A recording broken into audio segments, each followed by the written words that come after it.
விளக்கமளிப்பவர் மதுமிதா துக்காராம் அவர்கள். சமூகத்துக்கு சேவை செய்வதை வைணவர்கள் நாராயண சேவை என்றும் சைவர்கள் சிவத்தொண்டு என்றும் கூறுவர்.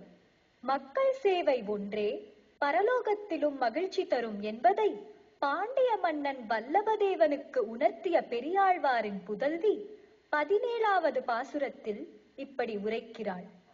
அம்பரமே தண்ணீரே சோரே அறஞ்செய்யும் எம்பெருமான் நந்த கோபால எழுந்திராய். அம்பரமே தண்ணீரே சோரே அறஞ்செய்யும் எம்பெருமான் நந்த கோபால எழுந்திராய். உடுக்கும் உடை, குடிக்கும் தண்ணீர், உண்ணும் உணவு இவற்றை எளியவர்களுக்கு வழங்கும் உயர்ந்த மனம் கொண்ட நந்தகோபாலா, நீ எங்கள் குலத்துக்கு தலைவன். நீ தூக்கம் நீங்கி எழுந்திருப்பாயாக.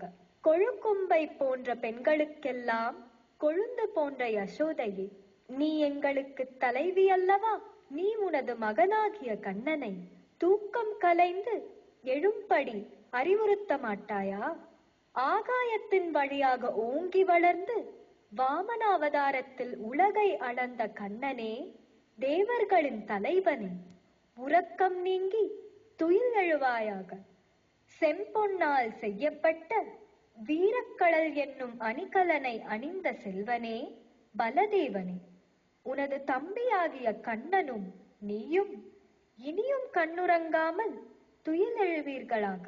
இவ்வாறு இப்பாசுரத்தில் நந்தகோபனின் புதல்வர்களான பலதேவனையும் கண்ணனையும் துயில் எழுப்புகிறாள் ஆண்டாள்.